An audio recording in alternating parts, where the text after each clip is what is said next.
History స్టూడెంట్స్కి తప్ప చాలామందికి హిస్టరీ అంటే నచ్చకపోవచ్చు. చరిత్ర అంటే చాలామందికి ఇష్టం ఉండకపోవచ్చు. కానీ చరిత్ర మనకు నచ్చినా నచ్చకపోయినా చరిత్ర మనం తెలుసుకోవాలి. ఎందుకు తెలుసుకోవాలి? ఆ చరిత్ర మనం ఎలా తెలుసుకోవచ్చు? ఈ భాగంలో ఆలోచించేద్దాం. క్రీస్తునందు ప్రియులైన ప్రతి ఒక్కరికి మన రక్షకుడైన యేసయ్య నామంలో శుభాభివందనాలు తెలియజేస్తూ దేవుని వాక్యాన్ని ధ్యానించడానికి మరొకసారి ప్రేమతో ఆహ్వానిస్తూ ఉన్నాను. అందరూ బాగున్నారా? పరిశుద్ధ గ్రంథాన్ని క్రమంగా మనం ధ్యానం చేస్తూ ఉన్నాం. పరిశుద్ధ గ్రంథంలో ఆదికాండం 2వ అధ్యాయాన్ని మనం ధ్యానం చేస్తూ 4వ వచనం వరకు వచ్చాం. ఆదికాండం 2వ అధ్యాయం 4వ వచనం. దేవుడైన యెహోవా భూమిని ఆకాశమును చేసిన దినమందు భూమి ఆకాశములు సృజింపబడినప్పుడు వాటి వాటి ఉత్పత్తి క్రమము ఇదే. ఈ యొక్క వచనాన్ని మనం గమనిస్తే దేవుడు భూమి ఆకాశాలను కలుగు చేసినప్పుడు వాటిని ఏ విధంగా ఆయన చేశాడో వాటిని గూర్చిన వివరాలు ఈ వచనంలో మనం చూస్తూ ఉన్నాం. ఇక్కడ ఈ యొక్క వచనాన్ని ముఖ్యంగా ఉత్పత్తి క్రమము అనేటువంటి ఈ పదాన్ని హెబ్రీ భాషలో మనం చదివితే తోలెదత్ అనేటువంటి పదం ఉపయోగించబడింది. ఈ తోలెదత్ అనేటువంటి పదం మొదటిసారి ఇక్కడే కనబడుతుంది. అయితే ఈ పదం కనబడిన ప్రతిసారి మనం గమనించాల్సిన విషయం ఏంటంటే ఈ పదం కనబడిన ప్రతిసారి అది ఇంకొక కొత్త సెక్షన్ని మనకు ఇంట్రడ్యూస్ చేస్తుంది, పరిచయం చేస్తుంది. ఈ యొక్క పదానికి ఉన్నటువంటి అర్థం ఏంటి అంటే రకరకాలైన విధానాల్లో ఈ పదాన్ని అనువాదం చేయడం జరిగింది. కొన్నిసార్లు ఈ పదాన్ని వంశావళి అని అనువాదం చేశారు, ఇంకొన్నిసార్లు చరిత్ర అని అనువాదం చేశారు. ఇక్కడ చేయబడిన అనువాదం ప్రకారంగా ఉత్పత్తి క్రమము, అకౌంట్ అని కూడా అనువాదం చేయడాన్ని మనం చూడొచ్చు. మీకు ఒక అవగాహన కల్పించడానికి ఆది కాండంలో ఈ పదం కనబడిన 10 సందర్భాల్లో నేను త్వరగా మీ ఎదుటికి తీసుకొస్తాను. ఆది కాండం 5వ అధ్యాయం 1వ వచనంలో చూస్తే ఆదాము వంశావళి గ్రంథం ఇదే. ఇక్కడ వంశావళి అని దీన్ని అనువాదం చేశారు. 6వ అధ్యాయం 9వ వచనం నోవాహు వంశావళి ఇదే. ఇక్కడ కూడా వంశావళి అనే మాట చూస్తున్నాం. 10వ అధ్యాయం 1వ వచనం ఇది నోవాహు కుమారుడుకు షేము హాము యాపేతను వారి వంశావళి. ఇక్కడ కూడా వంశావళి అనే పదాన్ని చూస్తున్నాం. 11వ అధ్యాయం 10వ వచనం షేము వంశావళి ఇది. ఇక్కడ కూడా వంశావళి అనే పదాన్ని చూస్తున్నాం. 11వ అధ్యాయం 27వ వచనం తెరహు వంశావళి ఇది. ఇక్కడ కూడా వంశావళి అనే పదాన్ని చూస్తున్నాం. 25వ అధ్యాయం 12వ వచనం ఐగుప్తీరాలను శారాదాసి అయిన అబ్రహామునకు కనిన అబ్రహాము కుమారుడు ఇష్మాయేలు వంశావళి. ఇక్కడ కూడా వంశావళి. 25వ అధ్యాయం 19వ వచనం అబ్రహాము కుమారుడు ఇస్సాకు వంశావళి ఇదే. ఇక్కడ కూడా వంశావళి అనే పదాన్ని చూస్తున్నాం. 36వ అధ్యాయం 1వ వచనం ఎదోమును ఏశావు వంశావళి ఇదే. ఇక్కడ కూడా వంశావళి అనే పదాన్ని చూస్తున్నాం. 36వ అధ్యాయం 9వ వచనం షేయూరు మన్యంలో నివసించిన ఎదోమీల తండ్రి అయిన ఏశావు వంశావళి ఇదే. ఆది కాండం 37వ అధ్యాయం 2వ వచనం యాకోబు వంశావళి ఇది.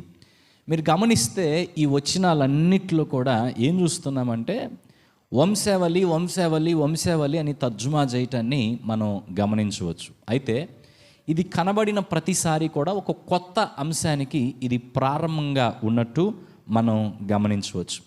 దీన్ని బట్టి మనం ఏమర్థం చేసుకోవాలంటే మొదట ఈ యొక్క వచనంలో దేవుడు ఈ విషయాలు మన కొరకు రాయించి పెట్టడం వెనక ఉన్న ఉద్దేశం ఏంటంటే దేవుడు చరిత్రను మనకు తెలియపరిచేటువంటి వాడుగా ఉన్నాడు. ఒక ఆయన చాలా చక్కగా దీన్ని చెప్పాడు, హిస్టరీ ఈజ్ హిస్ స్టోరీ అన్నాడు. అంటే చరిత్ర అనేది అది ఆయనకు సంబంధించిన వృత్తాంతం, ఆయనది. అది దేవుని యొక్క కార్యములను వివరించేది చరిత్ర. సో దేవుడే చరిత్రను తెలియపరిచేటువంటి వాడుగా ఉన్నాడు. రెండవది, పరిశుద్ధ గ్రంథం మనకు చరిత్రను తెలియపరిచేటువంటి గ్రంథంగా ఉన్నది. పరిశుద్ధ గ్రంథం ఉన్నది కనుకనే పరిశుద్ధ గ్రంథములో అనేకమైన వివరాలు పొందుపరచబడ్డాయి కనుకనే దైవ ప్రేరేపితమై దేవుని యొక్క నడిపింపు చొప్పున దైవ సేవకులైన వారు ఈ యొక్క గ్రంథాన్ని ఈ విధంగా మనకు రాసి ఇచ్చిన వారుగా ఉన్నారు కనుకనే సృష్టికి సంబంధించినటువంటి చరిత్ర, మనకు ముందు ఒక 6000 సంవత్సరాల క్రితము జీవించిన అనేక మంది యొక్క చరిత్ర మనం తెలుసుకోగలుగుతున్నాం.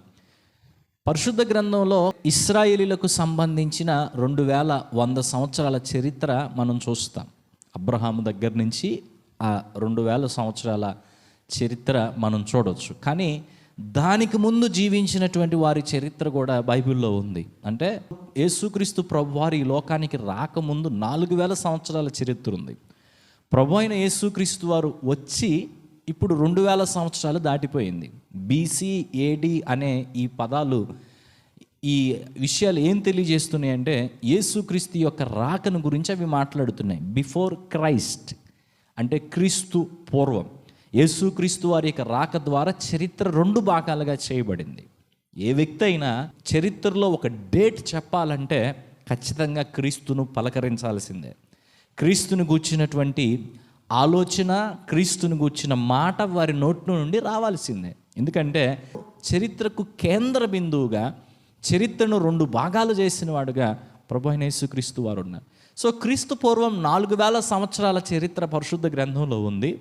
ప్రభు అయిన యేసుక్రీస్తు వారి యొక్క లోకానికి వచ్చిన తర్వాత మొదటి 100 సంవత్సరాల్లో జరిగిన విషయాలను గురించి కొత్త నిబంధన మాట్లాడుతూ ఉంది. ఇది అతి పురాతనమైన పుస్తకం. క్రీస్తు పూర్వం 1400 సంవత్సరాల సమయంలో రాయబడినటువంటి పుస్తకం. మనం ధ్యానిస్తున్నటువంటి ఆదికాండం అనేటువంటి ఈ యొక్క గ్రంథం దేవుని సేవకుడైన మోషే ద్వారా ఇది రాయబడింది. ఎప్పుడు రాయబడిందంటే క్రీస్తు పూర్వం 1440 నుండి క్రీస్తు పూర్వం 1400 ఈ యొక్క సంవత్సరాల మధ్యకాలంలో, ఆ 40 సంవత్సరాల్లో ఆయన ఈ గ్రంథాన్ని రాసినవాడుగా ఉన్నాడు. అంటే అప్పుడెప్పుడో రాయబడినటువంటి విషయాలు, ఎంత చరిత్ర కలిగినటువంటి గ్రంథంగా ఈ గ్రంథం ఉందో మనం ఆలోచన చేయాలి, అర్థం చేసుకోవాలి. దేవుడు పరిశుద్ధ గ్రంథం ద్వారా మనకు చరిత్రను తెలియపరచాలని ఆలోచన కలిగిన వాడుగా ఉన్నాడు. కాబట్టే ఈ విషయాలు మన ఎదుటికి తీసుకొచ్చాడు. రైట్, బాగానే ఉంది. దేవుడు చరిత్రను మనకు తెలియజేయాలనుకుంటున్నాడు. సో మనం ఏం చేయాలి? ఒక 5 విషయాలు మనం ఆలోచన చేద్దాం. 1, దేవుడు చరిత్రను మనకు తెలియజేయాలనుకుంటున్నాడు కనుక చరిత్రను తెలుసుకుందాం. చరిత్రను తెలుసుకోవడానికి ప్రయత్నం చేద్దాం. మన స్కూల్ పుస్తకాల్లో, పాఠ్య పుస్తకాల్లో చరిత్రను మనకు నేర్పించే ప్రయత్నం చేస్తారు. గొప్ప గొప్ప వారి గురించినటువంటి చరిత్ర మన పాఠ్య పుస్తకాల్లో పొందుపరుస్తారు. ఇంకా కొన్ని కథల రూపంలో చరిత్ర మన యొక్క మనస్సుల్లోనికి వెళ్ళినట్లుగా వారు ప్రయాసపడతారు. ఆ కథలు చెప్పి వాటిని మన మనసులోకి తీసుకురావాలని ప్రయత్నం చేస్తారు. కోర్స్ ఖచ్చితంగా చరిత్ర అనే ఒక సబ్జెక్ట్ ఉంది, హిస్టరీ అనేటువంటి ఒక సబ్జెక్ట్ ఉంది. ఈ సబ్జెక్ట్ ద్వారా చరిత్రను క్రమంగా బోధించే పద్ధతులు కూడా మనం చూస్తూ ఉన్నాం. బైబిల్ అనేది కేవలము చరిత్రను తెలియపరచడానికి రాయబడిన గ్రంథం కాకపోయినా దైవ నియమం ప్రకారం, దేవుని ఆలోచన ప్రకారం ఇశ్రాయేలీలను దేవుడు విమోచించినటువంటి విధానం, లేదా సర్వ మానవాళిని దేవుడు విమోచించినటువంటి విధానాన్ని తెలియపరిచేటువంటి గ్రంథంగా పరిశుద్ధ గ్రంథం ఉన్నప్పటికీ ఎంతో గొప్ప చరిత్ర ఇందులో మిళితం చేయబడి ఉంది. ఒక ఇశ్రాయేలులకు సంబంధించినటువంటి చరిత్ర మాత్రమే కాదు, కోర్స్ వాళ్ళ మీద ఎక్కువగా దృష్టి పెట్టబడి రాయబడినప్పటికీ, యూదులకు సంబంధించిన చరిత్ర ఎక్కువగా ప్రస్తావించబడినప్పటికీ, ఇతర దేశాలకు సంబంధించిన చరిత్ర కూడా పరిశుద్ధ గ్రంథంలో ఉన్నది. సాధారణంగా చరిత్ర ఇష్టం ఉన్నా లేకపోయినా, హిస్టరీ క్లాస్ అంటే నాకు బోర్ అనుకోవచ్చు. హిస్టరీ క్లాస్ అంటే మీకు బోర్ అయినా, హిస్టరీ తెలుసుకోవటం మీకు ఇష్టం లేకపోయినా, ఆ క్లాస్లో ఫెయిల్ అయినా నాకు నష్టం లేదులే అనుకొని మీ స్కూల్లో, కాలేజీలో మీరు ప్రవర్తించిన పరిశుద్ధ గ్రంథాన్ని క్రమంగా నేర్చుకోవాలనే ఆసక్తి మీకు ఉన్నట్లయితే, బైబిల్కి సంబంధించిన విద్యార్థులుగా మీరు ఉన్నట్లయితే ఖచ్చితంగా చరిత్రను ప్రేమించాలి, తెలుసుకోవాలి.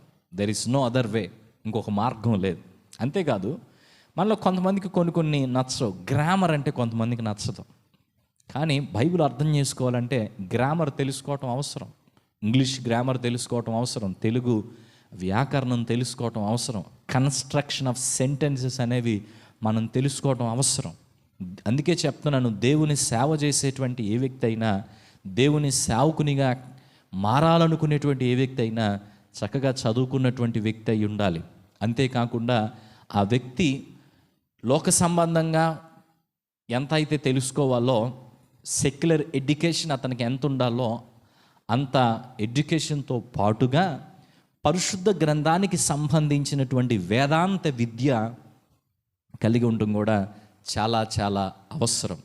సో చరిత్రను మనము తెలుసుకోవాలంటే ఇప్పుడు ఏం చేయాలి? బైబిల్ను క్రమంగా చదవండి, ఒక పక్క నుండి చదివే ప్రయత్నం చేయండి. అలా చేయడం ద్వారా చరిత్ర మనకు అర్థమవుతుంది. ఆదికాండం మొదలుకొని ఎస్తేరు గ్రంథం వరకు మీరు చదవగలిగితే చరిత్రకు సంబంధించిన విషయాలను గుర్చిన అవగాహన మీకు కలుగుతుంది. క్రొత్త నిబంధనలో మత్తయి సువార్త నుండి అపోస్తుల కార్యముల వరకు మీరు చదవగలిగితే కొంత అవగాహన చరిత్ర గురించి మీకు కలుగుతుంది. ఈ మాటలు వింటుండగా నేను మిమ్మల్ని అడిగే మొట్టమొదటి ప్రశ్న ఏంటంటే, చరిత్రను తెలుసుకునే ప్రయత్నం చేస్తున్నారా? పరిశుద్ధ గ్రంథంలో దేవుడు రాయించి ఉంచినటువంటి చరిత్రను మీరు తెలుసుకుంటున్నారా? క్రమంగా అర్థం చేసుకుంటున్నారా? ఈ యొక్క చరిత్రను తెలుసుకునేటువంటి ప్రయత్నంలో ఆసక్తి మీకుందా? చదువుకోవటం మాత్రమే కాదు, నోట్స్ రాసుకుంటున్నారా? చరిత్రకు సంబంధించి ఆ పేర్లు కొంతమంది స్కిప్ చేస్తూ ఉంటారు. ఆ వంశావళులు వచ్చినప్పుడు తర్వాత సంవత్సరాలకు సంబంధించిన విషయాలు ఇవి మనకు అవసరం లేదులే అన్నట్టుగా వాటిని స్కిప్ చేసి వెళ్ళిపోతూ ఉంటారు. అవసరమే, వాటిని తెలుసుకోవడం అవసరమే. కాబట్టి ఈరోజైనా ఒక మంచి నిర్ణయం తీసుకుందాం, చరిత్రను తెలుసుకోవటానికి నిర్ణయం చేద్దాం. రెండవది, ఎందుకు తెలుసుకోవాలి చరిత్ర? చరిత్రలో ఏం కనపడుతుందో తెలుసా? హిస్టరీలో మనం గాడ్స్ ఫింగర్ని చూడొచ్చు, చరిత్రలో దేవుని వేలును మనం చూడొచ్చు. నేను ఇంతకుముందే చెప్పాను, హిస్టరీ అనేది హిస్టోరీ అయితే అది దేవుని యొక్క వృత్తాంతం అయితే, దేవునికి సంబంధించిన విషయం అయితే, చరిత్రలో మనము దేవుని కార్యాలు చూస్తాం.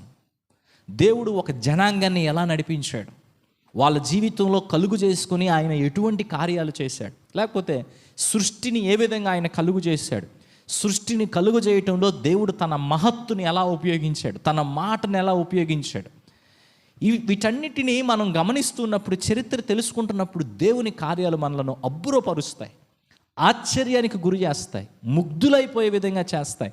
దేవుని యొక్క గొప్పతనాన్ని బట్టి మనం ఆయనకు ఇంకా దగ్గరయ్యే విధంగా మనలను మారుస్తాయి. ఒకటి, చరిత్రను తెలుసుకుందాం.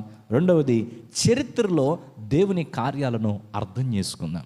చరిత్రలో ఆయన ఏ విధమైన కార్యాలు చేశాడో తెలుసుకోండి. ఎవరి కొరకు ఏ విధంగా ఆయన కార్యాలు చేశాడో తెలుసుకోండి. ఏ దేశాన్ని ఆయన మెడలు వంచి తనకు లోబడే విధంగా చేశాడో, ఏ ప్రజలను ఆయన ఏ విధంగా హెచ్చవేశాడో, ఏ జనాంగాన్ని ఆయన ఏ విధంగా ముందుకు నడిపించాడో తెలుసుకునే ప్రయత్నం చేయండి. ఈ విషయాలు మనము తెలుసుకోవటం ద్వారా మన యొక్క జీవితాలు ఎంతగానో మేలుకరమైన రీతిలో ఉంటాయి. ఆ మేలు ఏంటో నేను తర్వాతి భాగాల్లో మీకు తెలియపరుస్తాను. మూడవదిగా, చరిత్రను మనం తెలుసుకుంటుండగా దేవుని కార్యాలు మనకు అర్థమవుతున్నప్పుడు మనం ఏం చేయాలి? చరిత్రలో దేవుడు ఇటువంటి కార్యాలు చేసినందుకు మనము దేవుణ్ణి స్తుతించాలి. ఇంకో విషయం చెప్పనా, చరిత్రను మనం తెలుసుకుంటున్నప్పుడు ప్రస్తుతం మనం జీవిస్తున్న జీవిత విధానాన్ని కూడా ఆటోమేటిక్గా అంచనా వేసుకుంటాం. ఒకప్పుడు అలా ఉండేది, కానీ ఇప్పుడు ప్రతి ఒక్కరూ గమనించండి, భారతదేశపు చరిత్రలో ఒకప్పుడు ఉన్నటువంటి పరిస్థితి, నేడు ఉన్నటువంటి పరిస్థితి మార్పు వచ్చిందా? కొన్ని జాతుల్లో మార్పు వచ్చిందా? కొంతమంది జీవన విధానాల్లో మార్పు వచ్చిందా? ఆలోచన విధానాల్లో మార్పు వచ్చిందా? ఈ మార్పులు మనం చూస్తున్నప్పుడు, చరిత్రలో దేవుడు కలిగిస్తున్నటువంటి మార్పులను మనం చూస్తున్నప్పుడు దేవుని మనం స్తుతించాలి. అయ్యా, ఎంత గొప్ప కార్యాలు మీరు చేసిన వారుగా ఉన్నారు. చరిత్రలో దేవుడు చేసిన కార్యాలు కీర్తనల భాగం చదివితే ప్రతిసారి ఇశ్రాయేలు ప్రజలకు దేవుడు చేసిన కార్యాలను వారు గుర్తు చేసుకుంటూ ఆయన స్తుతిస్తారు. ఎక్కడ? ఐగుప్తులో నుండి దేవుడు వారిని బయటికి తీసుకొచ్చింది మొదలు, లేకపోతే ఇంకా వెనక్కి వెళ్ళి యోసేపును గుంటలో నుండి దేవుడు రక్షించింది మొదలు, లేదా ఇంకా వెనక్కి వెళ్ళి సృష్టిలో దేవుడు సూర్య చంద్ర నక్షత్రాలను కలుగు చేసింది మొదలు, భూమిని పుట్టించింది మొదలు, ప్రతి అంశాన్ని బట్టి వారు దేవుని స్తుతిస్తారు. చరిత్ర తెలుసుకుంటుండగా, దేవుని మహత్తును తెలుసుకుంటుండగా, దేవుని కార్యములను తెలుసుకుంటుండగా ఏం చేయాలి? మనం దేవుణ్ణి స్తుతించాలి. దేవుని కార్యాలను బట్టి మనం దేవుని స్తుతించాలి. దేవుని స్తుతించడానికి చరిత్రను తెలుసుకోవటం ఒక అవకాశం ఇస్తుంది. 4, దేవుని యొక్క కార్యాలు చరిత్ర మనకు తెలియపరుస్తున్నప్పుడు దేవుణ్ణి స్తుతించడం మాత్రమే కాకుండా, ఇప్పుడు ఒక మంచి కార్యం జరిగిందని మనం విన్నప్పుడు ఈ యొక్క విషయము మనలో విశ్వాసాన్ని తీసుకొస్తుంది. వినుట వలన విశ్వాసం కలుగునని దేవుని వాక్యం చెప్తుంది. చరిత్రలో పలానా జనము కొరకు దేవుడు పలానా కార్యం చేశాడు అని మనం చదివినప్పుడు అది మనలో విశ్వాసాన్ని తీసుకొస్తుంది. మనము దేవుని వైపు తిరుగునట్లుగా దేవుని యందు విశ్వాసం ఉంచి ఆ రోజు చేసిన దేవుడు యేసయ్య నిన్న నేడు రేపు ఏకరీతిగా ఉండేవాడు. ఏకరీతిగా ఉండే దేవుడు కనుక ఆయన ఎప్పుడైనా ఈ కార్యాలు చేయగలడు. అలాంటప్పుడు గత కాలంలో దేవుడు ఈ కార్యాలు చేశాడు అంటే, ఈరోజు నేను విశ్వసించితే, దేవుని వైపు చూస్తే, దేవుని వైపు తిరిగితే, దేవుడు ఇప్పటికీ నా జీవితంలో ఈ కార్యాన్ని చేస్తాడు అనే విశ్వాసము దేవుని యొక్క చరిత్ర తెలుసుకోవటం ద్వారా, అంటే దేవుడు చేసిన కార్యాలను గూర్చిన చరిత్ర తెలుసుకోవటం ద్వారా మనలో కలుగుతుంది. మాటలు వింటున్న ప్రియ సహోదరి సహోదరుడా, నీ జీవితంలో చరిత్ర తెలుసుకోవడం ద్వారా ఇలాంటి అనుభవాన్ని ఎప్పుడైనా పొందావా? అఫ్కోర్స్ యవనస్తులందరికీ నేను ఒక సలహా ఇస్తున్నాను. ఒక వయస్సు రాకముందే బైబిల్లో ప్రేరణ కలిగించే ఇన్స్పిరేషనల్ స్టోరీస్ అన్నీ తెలుసుకోండి. దేవుడు చేసిన గొప్ప కార్యాలను గూర్చినటువంటి వివరాలన్నీ తెలుసుకోండి. ఎందుకు చెప్పాను ఈ మాట తెలుసా? అవి తెలుసుకోవటం ద్వారా మీరు కృంగిపోయిన ప్రతి సందర్భంలో వాటిని జ్ఞాపకం చేసుకోవటం ద్వారా దేవుని యందు విశ్వాసం ఉంచి ధైర్యంగా ముందుకు అడుగులు వేయటానికి అది సహాయం చేస్తుంది. 5, చరిత్రను మనం ఎందుకు తెలుసుకోవాలి అంటే, చరిత్ర తెలుసుకొని జీవితాలు మనం మార్చుకోవాలి. చరిత్రను బట్టి జీవితాలు మార్చుకోవాలి. చరిత్ర మనం చదువుతున్నప్పుడు ఎందుకు చదవాలి చరిత్ర? ఒక ఆయన అన్నాడు, చరిత్రను తెలుసుకోలేనటువంటి వ్యక్తి గతంలో చరిత్రలో జరిగిన అవే తప్పులు మరలా తిరిగి చేసే ప్రమాదం అవకాశం ఉంది. తెలుసుకొని ఉంటే నువ్వు ఆల్రెడీ, నా పితరులు ఇలా పడిపోయారు, నాకు ముందు జీవించినటువంటి జనము ఈ విధంగా నష్టపోయారు, ఈ విధంగా వారు ఓడిపోయారు, ఈ విధంగా వారు ఇబ్బందులు ఎదుర్కొన్నారు అనే సంగతి మీకు అర్థమైతే అది మనకి ఏమి నేర్పుతుంది? ఏమి నేర్పుతుందో తెలుసా? ఆ విషయాలు తెలుసుకుంటున్నటువంటి మనం మన జీవితాల్లో, నేను ఆ విధంగా ఉండకూడదు, వాళ్ళు ఆ విధమైన తప్పు చేసి ఆ తప్పు వల్ల ఈ విధంగా నష్టపోయారు. ఒక సందర్భంలో యుద్ధాలు చేసేటప్పుడు కొన్ని నియమాలు ఉంటాయి. ఒక విషయం గురించి చెప్పాలంటే, గోడకు దగ్గరగా వెళ్ళకూడదు, శత్రువుల గోడకు దగ్గరగా వెళ్ళకూడదు అనేది ఒక అంశం. వెళ్తే ఏమైంది? అక్కడి నుంచి వాళ్ళు రాళ్ళు వీళ్ళ మీద వేసి చంపుతారు. అయితే యోవాబు అనేటువంటి ఒక వ్యక్తి బైబిల్లో మనకు కనబడతాడు. ఈయన దావీదు దగ్గరికి ఒక వ్యక్తిని పంపిస్తూ ఊరియా చనిపోయిన వర్తమానాన్ని తెలియపరుస్తూ ఈ విషయాన్ని ప్రస్తావిస్తాడు. గతంలో చరిత్రలో జరిగినటువంటి ఒక అంశాన్ని బట్టి మనం నేర్చుకోవాల్సింది ఏంటంటే, ఆ తప్పును మరలా తిరిగి చేయకూడదు. 2, ఆ తప్పును తిరిగి చేయకుండా ఉండటం కోసమే దేవుడు వాటిని రాసిపెట్టాడు. అది తెలుసుకోండి. అయితే మనలో చాలామంది ఏం చేస్తామంటే, అవే తప్పులు మరలా చేస్తూ ఇంతకుముందు తప్పిపోయినటువంటి వారితోటి మన జీవితాన్ని పోల్చి చూసుకొని సమర్థించుకుంటూ ఉంటాం. సమర్థించుకోవటానికి దేవుడు వీటిని రాయించి పెట్టలేదు. మన జీవితాలు మార్చుకోవటానికి, ఆ తప్పిదాలు చేయకుండా ముందుకు వెళ్ళటానికి దేవుడు వీటిని రాయించి పెట్టాడు. కాబట్టి ఈ దిన పాఠాన్ని బట్టి చరిత్రను తెలుసుకుందాం. చరిత్రను తెలుసుకోవడం మాత్రమే కాకుండా చరిత్రలో దేవుని కార్యాలు అర్థం చేసుకుందాం. చరిత్రలో దేవుని కార్యాలను బట్టి దేవుని స్తుతిద్దాం. చరిత్రలో దేవుని కార్యాలను బట్టి దేవుని యందు విశ్వాసం ఉంచుదాం. చరిత్రలో మనకు ముందు జీవించినటువంటి వ్యక్తులు ఎలా జీవించారో అర్థం చేసుకొని మన జీవితాల్లో ఆ విధానంలో మనం కొనసాగకుండా ప్రత్యేకంగా కొనసాగటానికి ప్రయత్నం చేసేవారుగా ఉందాం. ఈ 5 విషయాలు మీకు అర్థమైతే ఈ దినం దేవుని సందులో ఈ నిర్ణయం చేసుకోండి. ప్రభువా, ఇది మొదలుకొని నేను చరిత్రను తెలుసుకుంటాను. ముఖ్యంగా పరిశుద్ధ గ్రంథాన్ని కనీసం ఒక్కసారైనా మీరు చదివి ఉండకపోతే దేవుని యొక్క కార్యములను గూర్చి తెలుసుకోవటానికి దేవుడు మీకు ఇచ్చిన ఈ సమయాన్ని మంచిగా ఉపయోగించుకుంటూ ఒక టైం ఏర్పాటు చేసుకొని, ఒక పరిమితిని ఏర్పాటు చేసుకొని, ఇదిగో నెల రోజుల్లో లేదా 3 నెలల్లో లేదా ఒక సంవత్సర కాలంలో నేను పరిశుద్ధ గ్రంథంలో ఉన్న విషయాలన్నీ చదివి ఇందులో ఉన్న సత్యాలు తెలుసుకుంటాననే తీర్మానానికి రండి. ఇంతకుముందు ఆల్రెడీ మీరు చదివి ఉంటే ఇంత క్షుణ్ణంగా అర్థవంతంగా చదవలేదా? మళ్ళీ ఈరోజు ఒక నిర్ణయం చేసుకోండి. ఇది మొదలుకొని నేను చదువుకుంటూ నోట్స్ రాసుకుంటూ క్రమంగా ఈ విషయాలు నేర్చుకునే ప్రయత్నం చేస్తాను అనే ఒక తీర్మానంలోకి రండి.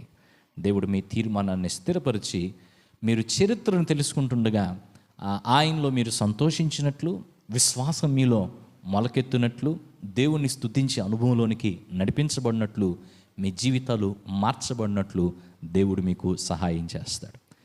మనం తీసుకున్న ఈ తీర్మానాలని ప్రార్థనాపూర్వకంగా దేవుని సన్నిధిలో తెలియపరుద్దామా?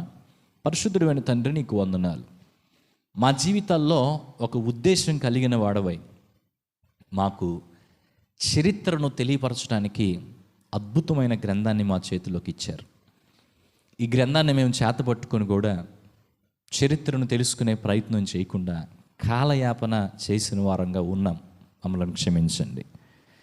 ఇలాంటి తప్పిదం మా ఇంతకుముందు ఎవరెవరు చేశారో వారందరినీ మన్నించండి. ఇది మొదలుకొని క్రమబద్ధమైన రీతిలో పరిశుద్ధ గ్రంథాన్ని చదువుకోవటానికి, క్రమబద్ధమైనటువంటి రీతిలో దేవుని వాక్యాన్ని అర్థం చేసుకోవటానికి, మీ మాటలను అర్థం చేసుకోవటానికి, మీ కార్యాలను అర్థం చేసుకోవటానికి, వాటిని తెలుసుకుంటుండగా మిమ్మల్ని స్తుతించటానికి, మీ యందు విశ్వాసం ఉంచటానికి, చరిత్రలో మాకు ముందున్న వారు ఎలా తప్పిపోయారో ఆ విధానాల్లో మేము తప్పిపోకుండా మా జీవితాలను క్రమబద్ధమైన రీతిలో నడిపించుకోవటానికి మూలం తెలుసుకోవటం కనుక దానికి సంబంధించిన తీర్మానం, నిర్ణయం ఈరోజు చేసుకుంటుండగా మా తీర్మానాలు స్థిరపరచండి. ప్రతి ఒక్కరికి నీ గ్రంథాన్ని చదవాలనే ఆసక్తి దయచేయండి.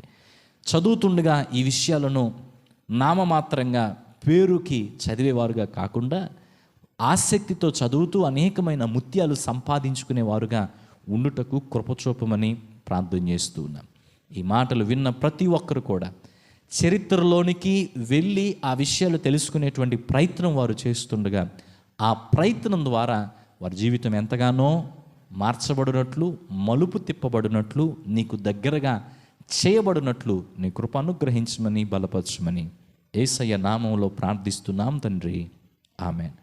ప్రభువు మీకు తోడైండి. మీ జీవితంలో దేవుని కార్యములను వివరించేటువంటి గ్రంథమైన పరిశుద్ధ గ్రంథాన్ని, పరిశుద్ధ గ్రంథములో చెప్పబడిన చరిత్రను తెలుసుకుంటుండగా ఆయనకి ఇంకా దగ్గరయ్యే భాగ్యం దేవుడు అనుగ్రహించునుగాక. ఆమేన్.